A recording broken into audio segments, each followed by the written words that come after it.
이러한 와중에 예. 최근에 2022년도 전반기 주요 지휘관 회의 때 대통령님 모시고 왔던 주요 지휘관 회의 때 그때 나온 얘기가 이 공간관리부사관 그다음에 이제 운전병을 부사관으로 바꾸자라는 내용이 나와서 뭐 저는 개인적으로 운전부사관은 필요하다고 봅니다. 아시다시피 장군님들은 이제 많은 부대 시찰을 하면서 어떻게 장군님 직접 운전하십니까? 왜냐면은 맞아. 지휘 판단도 해야 되고 순간적으로 걸려오는 것에 대한 고민도 해야 되기 때문에 그거는 당연히 저는 이거는 필요하다고 봅니다.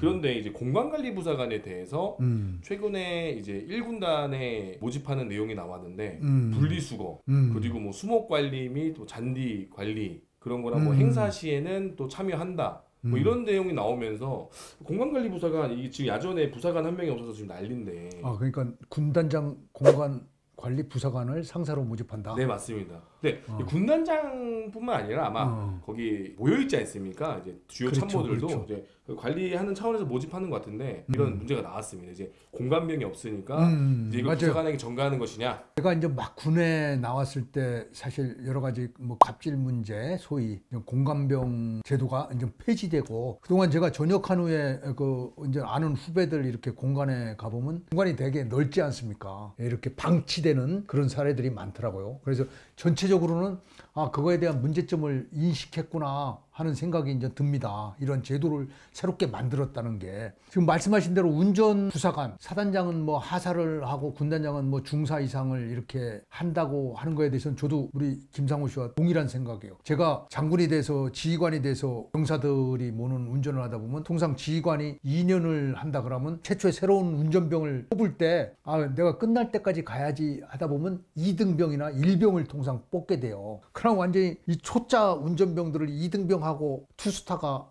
2등병하고 가다 보면 내 생명에 대한 위험을 사실 전방에 있으니까 휴가를 나올 때도 그렇죠. 통상 이런 시가지에 있는 도로가 아니라는 거죠. 그러면 이 가파른 계곡 올 때는 아 내가 여기서 얘가 또 잘못 엑셀레이터를 밟으면 죽을 수도 있지 이런 생명에 대한 위험을 많이 느꼈어요. 아니, 제가 그러실 수 있겠네요. 제가 장군할 때 나는 통상 2등병, 1병 이렇게 뽑아 쓰다 보니까 그런 위험을 많이 느껴갖고 아유 하사가 됐으면 좋겠다, 부사관이 했으면 좋겠다 이런 생각을 많은데 그런 채 부사관으로 둔다는 건 너도 전적으로 찬동해요. 저도 아주 찬성합니다. 잘했다 생각을 하고 근데 지금 말한 대로 이제 공간의 상사급, 중사급을 새로 쓴다는 것들은 저는 사실은 적절치 않다 하는 것이 제 의견입니다. 왜? 명분에 맞지 않다. 뭐 전투부사관에 하고 전투병력이 부족하다 하고 사실은 전부 다 철수하고 없어진 건데 뭐 상사, 중사라는 상당히 그 어떻게 보면 군의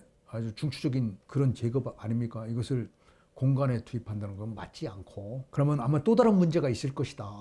중사 상사들이 공간을 관리하다 보면 또 뭐 그 일을 하다 보면 본인이 직접 관리를 하겠어요? 아무래도 또 자기보다 계급 낮은 사람들이 한두 명 불려오게 되고 위에 지휘관도 모르는 사이에 또 다른 문제가 발생할 수 있다. 근본적인 문제는 이 공간이 너무 크다는 거예요. 그죠. 이게 80년대, 70년대에 세워진 그런 공간들이기 때문에 사실 사는 사람도 불편해요. 주택이 너무 크죠. 주택이 너무 크고 그다음에 이게 완전히 노후화가 돼 있다는 거죠. 그러니까 겨울에는 춥고 여름에는 덥고 전기세, 수도세도 더 많이 들어가고 그래서 또 요새는 많은 지휘관들이 사실은 아파트나 이런 데로 들어가기를 원하는 사람들이 많아요. 제가 볼 때 하여간 지금 있는 관사들이 너무 크고 왜 이렇게 클까 하고 저도 옛날에 생각해 봤어요. 그랬더니 이게 지금의 지방자치제가 시작이 한 95년 정도 되는데 이전에는 사실은 그 지역에 사단장 정도 하면 전체 행정기관 뭐 이런 데들을 다 포괄하면서 지역에 하여간 어떤 큰 그 대빵이죠. 대장. 경찰서장도 오고 전부 다. 막 통장 막 네, 군수도 오고. 그렇죠.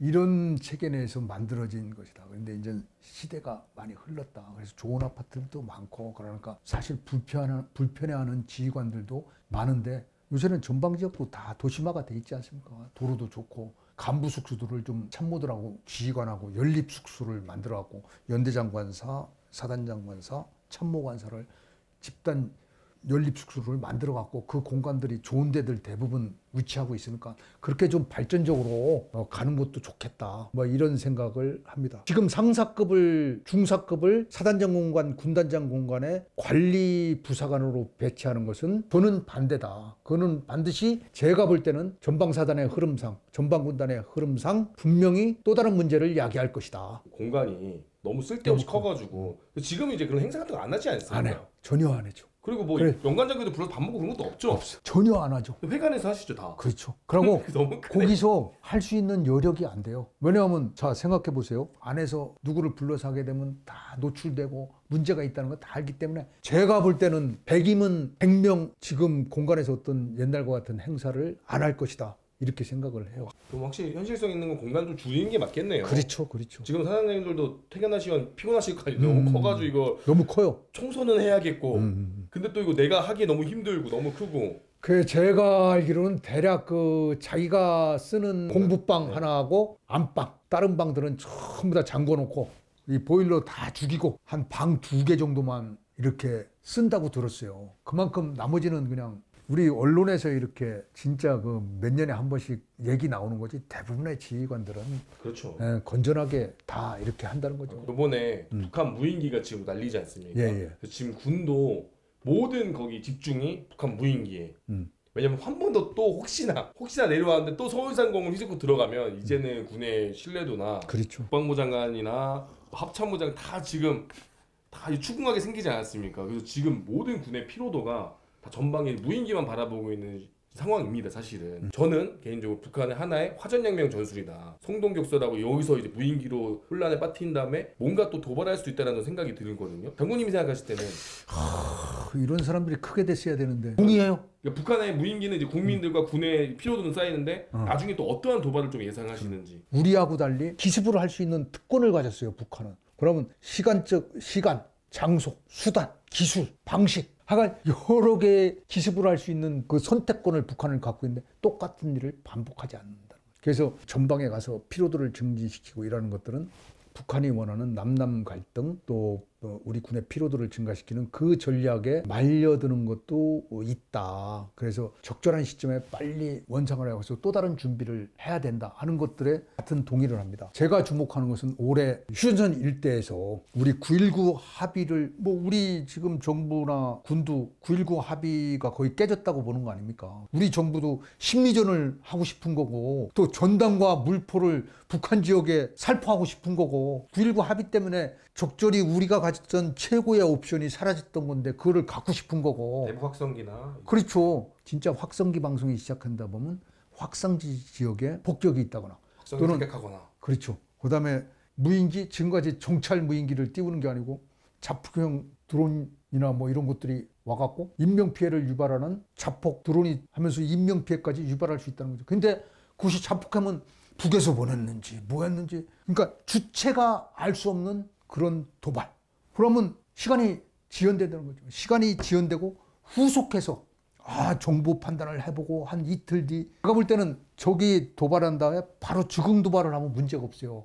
근데 이게 1일 지나고 2일 지나고 3일 지났는데 이게 북의 도발입니다 하고 3일차 4일차에 어떤 대응을 한다면 그 도발은 크게 확산될 수 있다는 거죠. 거기에 또 이제 내부 갈등도 간단하고 그럼요. 북풍이다. 그렇죠. 또 뭐 자작극이다. 또 그런 그럼요. 잘못된 얘기하는 것도 있으니까. 그렇죠. 그래서 올해 하여간 대단히 북의 전략적 도발, 저강도 전술적 도발, 그다음에 우리 남한의 변화, 우리 군 지부의 경직성, 그다음에 초조함 이런 것들이 막 버무려져서 상당히 위험도가 한 가지 제가 정말 주문하고 싶은 것은 전 가끔가다 이제 이런 일이 있으면 안 되는데 개인적으로는 그 생각을 해요. 어쩌면 우리 선배들이 보이지 못했던 우리 군의 모습을 새로운 모습 공격 본능으로 새롭게 무장한 한국군을 표현할 수 있는 조료의 기회가 될 수도 있겠다. 그래서 정말 한번 보복을 하려면 이제까지 사실 70년간 한 번도 보복을 못 했걸요. 정말 준비를 잘해갖고 정말 멋지게 한번 보복을 좀 했으면 좋겠다는 개인적인 그러면 안 되는데 그런 바람도 있어요. 만약에 하게 된다면 정말 확실하게